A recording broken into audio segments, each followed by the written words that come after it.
What's happening, y'all? It's your boy Rico from StreetScores, and the Washington Commanders went ahead and signed offensive lineman Tyreek Phillips from the rookie minicamp invite. Now, granted, this guy is a fairly seasoned veteran, but he was just one of the guys they brought in for the tryout, and the fact that they already signed him does say a lot.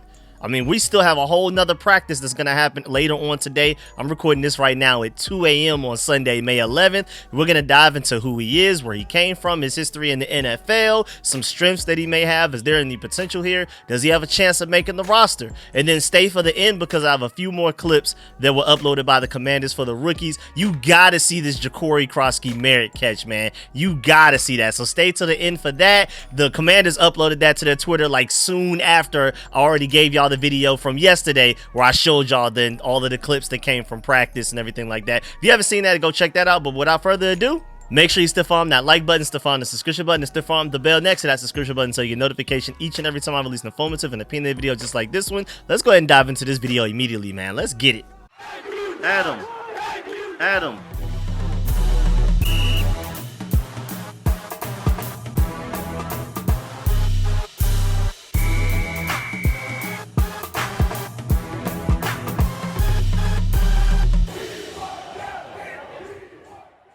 All right, so the Commanders are signing offensive lineman Tyreek Phillips per his agency at YMAPAA Sports, just to let you know. And the original report of this, the first person that ever tweeted it, like the actual source, is Aaron Wilson, of course. You know, he's typically the guy that's like on all of the NFL transactions, so I'm not surprised. He tweeted, Commanders are signing veteran offensive lineman Tyreek Phillips. According to his agents, Ray Hija, Clayton Converse, and Addy Von Gottard, and at those ats or whatever. None of that stuff really matters. I just wanted to give you the full original tweet so you know everything that's going on. And again, like I briefly mentioned before the intro, this is the first guy from this rookie minicamp tryout that has been signed. Like the very first guy. And I think that's pretty significant. Even though it's really weird that he was a part of a rookie minicamp at his age, because even though there may be some second year guys there at times. You have like Anam Donkwa and Michael Wiley that are second year players technically. But this guy is going into his 6th season. So of course he looked better than a lot of the guys that were around him. I mean, this guy has been there, done that. You know what I'm saying? A lot of these other guys that he's competing against during this tryout, a drafted free agents, even our rookie draft picks like Josh Connolly and those guys, I mean, this is their first ever NFL practices, like 90-something% of the guys that were there. But again, the fact that they signed him and only him after the first full rookie minicamp practice that we had on Saturday, May 10th, that is pretty significant. Sounds like he was one of the priorities and standouts from the first day of them fully practicing. All of the guys that worked out earlier today / yesterday. So he must have stood out in some way. Now, granted, again, he's going into his 6th year, so it's like, how much stock do we put into that? But hey, the fact that they signed him that quickly definitely raised my antenna up. But at the very least, he's some more offensive line help, some good depth potentially. We got to see if he's ever going to turn into like a guy that's going to make the final 53-man roster, let alone a starter. Again, he's a 5-year vet. He started 28 games with the Ravens and Giants combined these last 5 years, but we'll see what happens with them 53-man roster-wise, because right now our offensive line is stacked. I mean, we had a top 15 statistically, at least, because it bottomed out towards the second half of the season. Like, towards the end, we got to the playoffs. That offensive line did not look like a top 15 offensive line. It was definitely somewhere average to below average, but either way, statistically, we had a top 15 offensive line when you take, like, the overall beginning to end of the season, right? Looking at a lot of different advanced stats, like pass rush, win rate, and things like that. We took 2 starters from that top 15 offensive line, and now those guys are on the bench.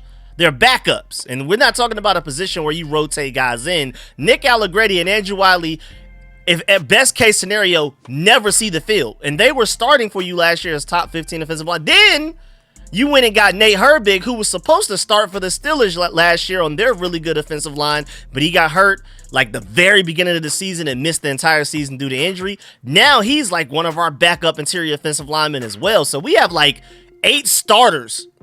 8 guys that could start on other offensive lines that are just included in the rotation of our depth right now of offensive linemen. And so it's going to be really hard to crack this roster at that position. Other positions like linebacker, we don't have a lot of depth. Safety, I'm still looking at a potential starter. I'm still looking at signing Justin Simmons, and even depth-wise, I'm still looking there. I'm still looking at depth for corner because outside of Trey Amos, who's a rookie, I really want to emphasize that, and Marshawn Lattimore, we don't have like a true outside corner that's ready to step up. It will be Mike Sanford who should be started in the slot, but if there's an injury for whatever reason, now he'll have to move to outside of his natural position, which again, he's better suited in the slot, but if we have to break glass case of emergency, we saw Mike Sanford still hold it down at outside corner, but I don't prefer him there. So there we have some depth issues when it comes to corner. Safety, you can still maybe even argue wide receiver a little bit, and definitely linebacker. I mean, say Wagner and Frankie Louvu get hurt, then what? I like Jordan McGee's talent a lot. I'm excited about Kane Medrano, but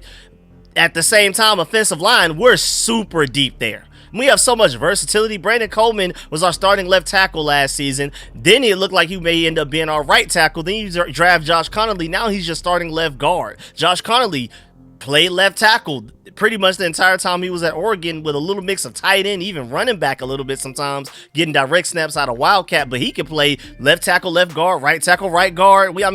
Remember Samuel Cosme was drafted in his first couple of years here was a tackle, even though he's a franchise Pro Bowl right guard whenever he is healthy. But Andrew Wiley, same thing, starting at right tackle, but a lot of people feel like he's better at guard. Even Trent Scott, I thought he was terrible. Absolutely unplayable until that Detroit Lions playoff game. Samuel Cosme got hurt. He stepped in at right guard, looked way better at right guard than I ever saw him at tackle at any point. I vividly remember Trent Scott getting whooped by every single edge rusher in one-on-ones when we had that joint practice with the Jets. He steps in at right guard against the Detroit Lions, and that's the best game he's ever had in his life by far. I mean, we have so much depth on this offensive line, man. It's absolutely insane. I think we're like 8-9 deep of guys that could start for us. Most of these guys, hopefully, best case scenario, if everybody stays healthy, a lot of these guys that should be starting elsewhere are just going to be backups that never see the day of light on this team. So it's a weird scenario where, we're going to dive into Tyreek Phillips and how much talent he has, but this is a big uphill climb, man. This is a tough spot to crack right here. Like, offensive line is one of the strengths now. It used to be one of our biggest weaknesses the past couple of years, especially under Rivera and things like that, but now it's one of the arguably best and deepest position groups we have on the entire team. So it's not really me doubting Tyreek Phillips' talent, because he has started at times for the Ravens and Giants. He can start. I'm not saying necessarily he's a great starter, but he has starting level talent to be started on those two different teams. But whose spot are you taking with this offensive line situation? All of the starters and depth that we have, whose spot are you taking to end up making this team? So that's the problem. But still, I love how active Adam Peters is, man, because on top of the 5 draft picks that we had, you had 13 undrafted free agents that we signed immediately after the draft, with one of them technically being an international pathway player program guy with the TJU, whose last name I still can't exactly pronounce, but he's like a rugby player that we're going to bring over to try to groom into an elite edge rusher. And on top of that, how about on top of the 5 draft picks, the 13 undrafted free agents, then add 21 more guys that pulled up for tryouts to the rookie minicamp practices we've been having this weekend. We just went to an NFC Championship game, and Adam Peters is still one of the most active general managers out here doing it. And this entire offseason was dedicated to surrounding Jaden Daniels with way better talent and help. We're talking about weapons, offensive line, all of that. And this move contributes to that depth of the offensive line even more to potentially protect Jaden Daniels and keep him healthy. But going back to the guy that we just signed, you probably remember his name the most from that one time he was with the Ravens. He picked up a fumble from Lamar Jackson and ran it for 22 yards. It was a 3rd and 7. He picked up the ball like 7 yards behind the line of scrimmage after Lamar Jackson fumbled it on a sack, and then he ran over a bunch of defenders and ended up getting 22 yards. It was crazy. Like an insane play of super freestyle, impromptu, unexpected, just making something out of nothing. That's probably, like, if you remember that one offensive lineman that randomly for the Ravens picked up a fumble and ran 22 yards, ran a couple of people over to get the first down on 3rd and 7, is that guy. You may also know him from Last Chance U, because that Last Chance U was huge in this guy's path to making it to the NFL, man. And he seized every opportunity that they gave him. Him going to Baltimore, For the Ravens, once he got drafted, was the first time he had ever really been outside of Mississippi for any extended period of time. Like, he's literally known as big country once he got to the Ravens, man. And there was even a quote that said, quote, he loves his home state. He's loyal to his home state. He's a country boy, honestly. He will wear cowboy boots around Baltimore Ramblin'. Don't you worry. And he just knows who he is, which I think is a really special quality. He knows exactly who he is. He's proud of it, and he should be. He's got a great heart, unquote. So some high praise for him, but this is a guy that's just really, he ain't know nothing but Mississippi until basically he got into the NFL. And just to let you know, once he got there, he played 47 games with 28 starts in his NFL career and can play both guard and tackle. So that increased his chances of maybe making his roster, because we have a lot of interior offensive line depth. If there's any position on the O-line where a guy may be able to sneak in as a backup and make the final 53-man roster, it's probably tackle, because even Brandon Coleman, who we drafted to be tackle and started at left tackle for us last year, I think he's better at guard. It looks like he's slated to be the guard with Larry Tunsil starting at left tackle and Josh Connolly starting at right tackle. Brandon Coleman looks like you're starting left guard. And then, again, even Samuel Cosmi, Andrew Wiley, all of these guys that can play tackle, but you prefer them to play guard. Even though Andrew Wiley started at right tackle for us last year, most people feel like he's way better and more consistent at guard. So, man, and even Trent Scott, tackle by title, tackle by name, literally up until the point that he had to step in for Samuel Cosmi in that Detroit Lions game, he looked way better at guard. So they're probably considering him on the depth chart as a tackle, but he's way better at guard. I don't ever want to see Trent Scott go out there and tackle again, unless maybe something just clicked. Maybe it wasn't because he was at guard against the Detroit Lions. Maybe going against the Detroit Lions, something finally clicked. Maybe he learned how to block all of a sudden. I don't know, but I'm just assuming from what I've seen, he's a better guard than tackle. So right now, tackle, technically, even though we have a lot of guys that can play tackle, all of those guys are probably better suited to play guard anyway. Maybe there's a way that Tyreek Phillips can sneak onto the roster as a backup swing tackle or something like that, especially now that Cornelius Lucas left to go to, I forgot which team he went to be honest, but this guy was drafted by the Ravens, and he was with them until he went to the Giants in 2022. Now, there was a period of time where he ended up on the Philadelphia Eagles practice squad, but then he ended up going right back to the Giants. So he's from Grenada, Mississippi. He went to East Mississippi CC. Then he transferred to Mississippi State in 2017. Then he was drafted by the Ravens in the 3rd round, mind you. The 2020 draft, 3rd round, 106th pick overall. This is not just some random 7th round guy, 6th round guy, day 3 guy, undrafted free agent. This was a 3rd round pick, and he was with the Ravens until he went to the Giants in 2022. Then he was briefly on the Philadelphia Eagles practice squad before going back to the Giants up until 2024, this past season. And also, I want to add in there that he played in 3 games for the Giants in 2024 after spending most of the season on the practice squad. But he was their starting right tackle after Evan Neal tore his quad towards the end of the 2023 season with the Giants. So he finished their season as their starting right tackle. And then after he came back, he played 3 games for him last year, and that was pretty much it. Technically only, like, I guess started 1 according to Pro Football Reference. But, I mean, in the time that he played right tackle for them, he did a pretty good job. Like you can see on the screen right now, this is a clip from him in 2022 doing a good job against my Georgia dog, #1 overall pick, Trayvon Walker. You see him on that right side, hey, holding him down.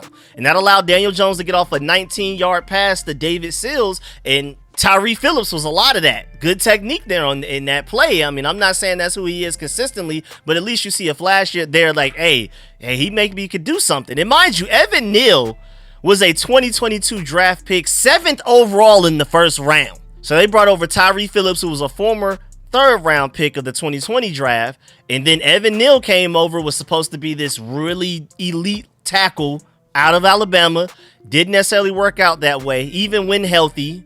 Tyreek Phillips just looked better, but they kept forcing Evan Neal to play because they were like, we ain't waste a 7th overall pick in the 1st round on this guy. We're going to keep throwing him out there until he figures it out. Then once he got hurt, Tyreek Phillips went in there and looked better than Evan Neal ever did. It's actually really crazy, even if you compare them. In 2023, up till November 10th at least, Evan Neal had 460 snaps to Tyreek Phillips' 157. And Evan Neal, of course, he played more snaps, so he had more penalties with 5 to Tyree's 1. He also had 2 sacks to Tyree's 0, but his Pro Football Focus grade was also a 39.8 to Tyree's 51. So Phillips was better than Evan Neal. The Giants just kind of, every time Evan Neal was healthy, they would keep trying to throw him out there like, hey, we didn't just waste the 7th overall pick on this guy for nothing. But Pro Football Focus is not kind to Tyreek Phillips at all. His highest grade ever was last year with a 54.3 when he didn't even play a lot of snaps, honestly. The year before that, 52.7. Before that, 50.5. Before that, 53.1. And then his rookie season with the Ravens, a 47.1. And typically throughout all of his Pro Football Focus grades every year, it's usually his run blocking that's worse than his pass blocking. But this past season with the Giants, with the very little that he did play, his run blocking was actually graded higher than his pass blocking. I mean, hey, in 2023, he had a 64.5 pass block grade. So that's something you can work with as like a depth player, a guy that's competing on the 90-man roster and maybe not very likely to make the final 53. But hey, you could do way worse for a camp body, man. I mean, when the Eagles stole him from the Giants practice squad, they put out a tweet excited. It was September 2023, and they were like, Tyreek Phillips over the past 2 seasons, 754 snaps and only 4 sacks allowed. Excited to see what Jeff Stoutland can do for his development. Like the Eagles, this was coming from an Eagles account about, hey man, this Tyreek Phillips guy may have some potential. It never worked out. The Giants ended up getting him back, but I mean, the Eagles were trying to see the glass half full in the situation and was like, hey man, this guy isn't that bad. And hey, if you take a look on the screen right now, this was back in November 23rd of 2023. That was like his last season of starting some games. And as you can see, I mean, this is purely pass blocking metrics. And I'm not saying he's great at all. You know what I'm saying? He's somewhere around average to maybe you can even argue below average. But he's around where Paris Johnson Jr. is, DJ Humphries, Orlando Brown, Jawan Taylor. Like, that's the company that he's in as far as like guys in his range of production and advanced stats. So he's not that bad. You know, he's not great either. You know what I'm saying? Of course, he's not Penei Sewell. He's not Tyron Smith, Lane Johnson, Jordan Mailata. I'm not trying to say any of that. But at the very least, he's way better than Evan Neal. Way better than Evan Neal in every category possible. And again, he's in the likes of like an Orlando Brown when he was on the Bengals, and DJ Humphries when he was on the Cardinals still, and things like that. Jawan Taylor on the Chiefs. I mean, you could do worse. Darnell Wright wasn't much better, all the way over there to the right a little bit. And he's even better than my Georgia dog, Broderick Jones, in at least one metric. And then when you take a look at his relative athletic score, this is what concerns me. Because basically what you already have is what you're going to get. This guy doesn't have this freakishly athletic profile where it's like, well, you know, maybe with a couple of more years of development, he could tap into like his athletic traits, his natural God-given abilities, ceiling type of thing. Nah, this is pretty much it. He's not a really good athlete. I mean, he's decent weight. Like 331 is good for a tackle. But on top of that, no athletic traits to speak of as far as explosion, no speed, none of that type of stuff. No agility, nothing. So what you have right now is what you're going to get. I'm not expecting him to improve much more beyond what he already is. And then on top of that, he also has an injury history as well, which is the reason why he hasn't started more games. Because he suffered an ankle injury his rookie season with the Ravens that resulted in him being placed on the injured reserve. Then he came back in 2021, his second season. In the season opener, he was carted off the field with a knee injury and was later revealed to have a torn ACL. So that set him back really far. And then 2023, while playing for the New York Giants, he sustained a torn quad muscle in week 17, which required surgery. And then after that, it was kind of like downhill from there. Again, 2024, he only like played in like 3 or 4 games and only technically started in one of them. And then now he's here. That's his life story right there. Not super injury prone, but he's had his fair share of injuries. He's been around the way when it comes to missing games and things like that. So we're definitely going to keep an eye on him. Whatever he did at that rookie mini camps, it must have been good enough, though, to catch Adam Peters and Cliff Kingsbury and Bobby Johnson's eye. Speaking of Bobby Johnson, they were together with the Giants back in 2023. So maybe Bobby Johnson was one of the guys that he was like, hey, can you at least bring him in for a tryout? Adam Peters, at least give him a chance. Adam Peters saw him at the tryout. He was there at the rookie minicamp. It was David Blackburn. Even Zach Ertz was there as well. But Dan Quinn, Lance Newmark, all of those guys were present for the rookie minicamp practice that just went down Saturday, May 10th. And whatever happened in that, they feel like they should sign Tyreek Phillips. So I'm just going to assume that they saw something there. Again, based off of his history, his athletic profile, it's not like this is a wow, we are lucky to find this still off of the street type of guy. But he's coming with some experience. Maybe he'll end up fighting for a spot to be one of the backups in the final 53-man roster. And now before we get up out of here, as promised, I wanted to show y'all a couple of more clips from the rookie minicamp. And as you can see, approaching 17 seconds into the clip, that catch that Ja'Cory Krosky-Merritt has, oh my Lord. I told y'all though, you watch his tape, you see flashes of potential. I remember this one clip in his highlight reel where like he's in the back of the end zone and he makes this super contested catch. Like the quarterback is in scramble drill. He's had the ball in his hands post snap like 7 seconds now, just running around looking for something. They're in the red zone and he goes up and makes this insane catch where like 2 defenders are hitting him at the same time and he comes down with it. He flashed a lot of great hands. He just wasn't used as a receiving option very often, but when he was outrunning angles, getting the touchdowns. He was making contested catches. And again, the catch that you see in this clip right here, man, where he's spinning around, the ball's thrown behind him, he's running, he has to turn around to make up for the ball being thrown so poorly behind him. I'm just assuming Nathan Peterman threw that pass. That had to have come from Nathan Peterman, sorry self, throwing 4 interceptions and a half. That's just what he does. So but man, great job adjusting there, the hands to catch it, the confidence for it. I mean, he didn't even use his body. He was like, I got this. Poorly thrown ball, I'm gonna just turn around and get it. But again, I wanted to show you these clips. This was provided directly from the Commanders official Twitter account themselves. You saw a Jalen Lane catch in there. You see Josh Connolly moving, you know what I'm saying? So I'm hype. But that, hey boy, that Ja'Cory catch is the highlight of that whole clip that I keep showing y'all right there. That little compilation, man. That boy ready. He's already the most agile running back we have on roster. He has the best home run speed. We'll work on the pass protection, we can work on some route running things as well. But as far as hands, he has those. But yeah, man, that's the end of this video. Please get in the comment section. Let me know if you feel about everything discussed in the video. Please stiff arm that like button, stiff arm the subscription button, stiff arm the bell next to that subscription button so you get notification each and every time I release an informative and opinion video just like this. So make sure you stay tuned to all of the content. Of course, let me know in the comment section how you feel about this Tyreek Phillips signing. You know what I'm saying? I'm not super excited about it. Let me know if you disagree, and I should be. Maybe you're higher on this guy than I am. I'm more so thinking he'll be on the roster for the 90-man situation,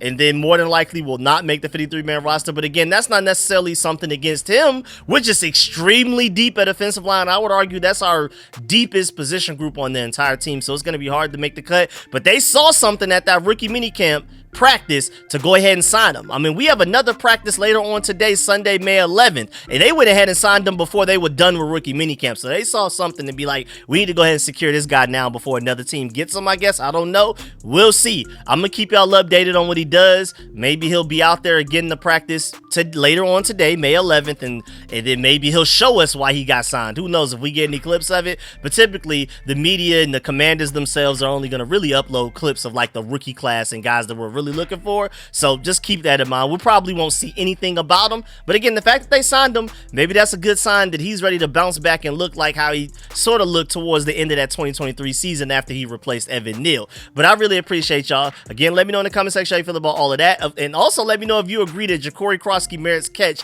in that 28-second clip right there towards the end of the video was the highlight of the clip. Let me know if you agree, man, because Ja'Cory, I'm telling you, still in the draft. I'm putting my name to it right now. But I'm appreciate y'all. I'm gonna catch y'all later. Make sure you leave a like on the way out. I'm out.